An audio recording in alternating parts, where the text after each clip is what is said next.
فأما الإنسان إذا ما ابتلاه ربه فأكرمه ونعمه আল্লাহ রাব্বুল আলামিন বলেন ফাআম্মাল ইনসানু ইযা মাবতালাহু রাব্বুহু মানুষকে যখন তার রব পরীক্ষা করার জন্য ফাআকরামাহু ওয়া না'আমা তাকে সম্মান দেয় আর সম্মান দেয় সম্পদের মালিক বানায়া দেয়।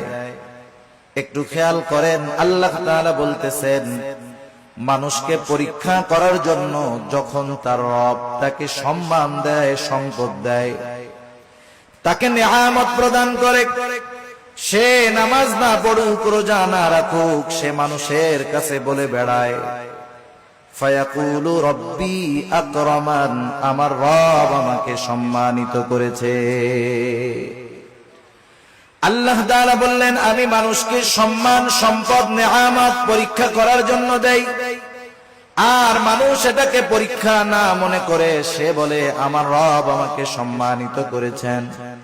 প্রথমত একটা জিনিস আমাদের ক্ষেত্রে ক্লিয়ার হওয়ার প্রয়োজন, আল্লাহ তাআলা শুধু অভাব কষ্ট দুরবস্থা দিয়ে মানুষের পরীক্ষা নেন বিষয়টা এমন নয়, বরং সম্পদ সম্মান দিয়েও আল্লাহ তাআলা পরীক্ষা নেয়।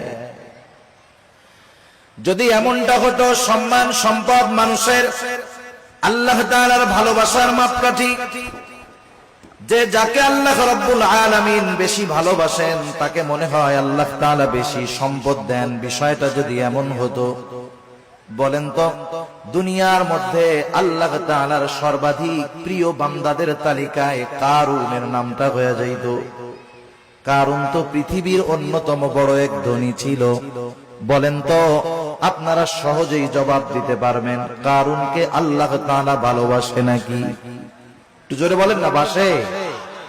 কারুনকে আল্লাহ তাআলা ভালোবাসে না, বরং কারুন নামটা মানুষের কাছে এত ঘৃণিত এত অপছন্দের।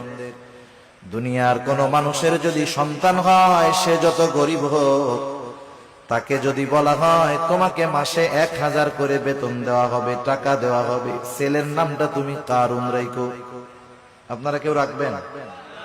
আপনি বলবেন আরে দিন মজুর দিয়া খাইতাছি, কারুন আমার পোলার নাম মইরা গেলেও রাখবো।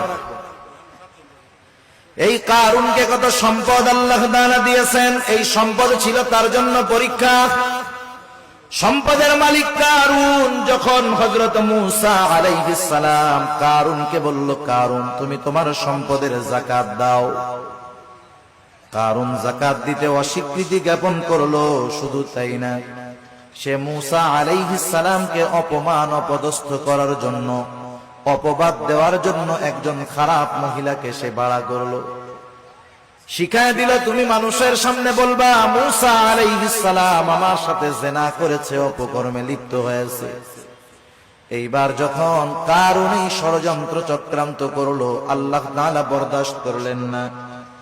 এই কারুন যখন সম্পদের মালিক হয় তখন কারুনের বন্ধুরা আল্লাহ তাআলার কাছে বলতো আল্লাহ আপনি মনে হয় কারুনকেই শুধু ভালোবাসেন, আমাদেরকে ভালোবাসেন না। আমাদের সমাজেও এমন আছে 5 বন্ধু একসাথে লেখাপড়া করেছে, একসাথে কর্মজীবন শুরু করেছে, একজন অনেক ধনী আর 4 জন গরিব। তারা আফসোস করে আর বলে দেখ আল্লাহ তাআলা ওকে ভালোবাসে, সব নিয়ামত আল্লাহ তাআলা ওকেই দিয়ে দিতেছে। কারুনের বন্ধুরাও বলতো আল্লাহ আপনি মনে হয় কারুনকে বেশি ভালোবাসেন, এই জন্য এত সম্পদের মালিক বানায় দিচ্ছেন। কারুন যখন মূসা আলাইহিস সালামের অবাধ্য হলো, মূসা আলাইহিস সালামকে যখন অপবাদ দেওয়ার প্রচেষ্টা করলো, আল্লাহ তাআলা কারুনের উপরে গজব দিয়ে দিলেন। কারুন তার সম্পদ সহ জমিনে ডাবতে শুরু করলো।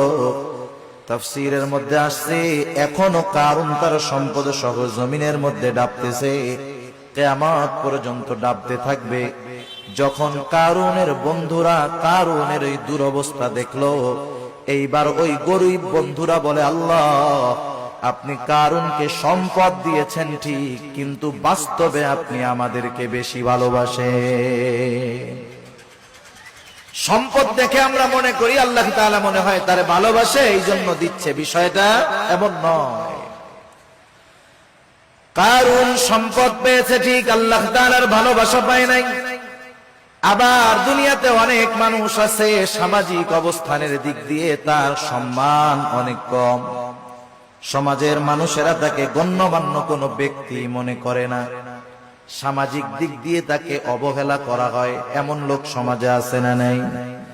এই মানুষগুলা অনেক সময় আফসোস করে আর বলে, আহারে সমাজের কোনো বিচার আচার সালিশে আমাকে ডাকে না, আমাকে এই সমাজের লোকই মনে করে না।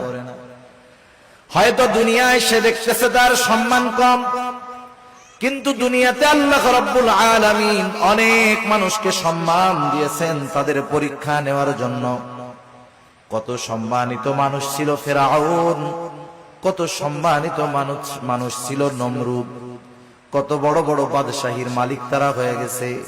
কিন্তু বলেন তো, বাদশাহী পেয়েছে ঠিক, এই সম্মান পদবীর দ্বারা আল্লাহ তাআলার ভালোবাসা কি তারা পেয়েছে নাকি? পায় নাই। যে কথা বোঝাইতে চাইলাম যে সম্মান সম্পদ কারো থাকলেই এটা মনে করার সুযোগ নাই যে তাকে আল্লাহ তাআলা ভালোবাসে।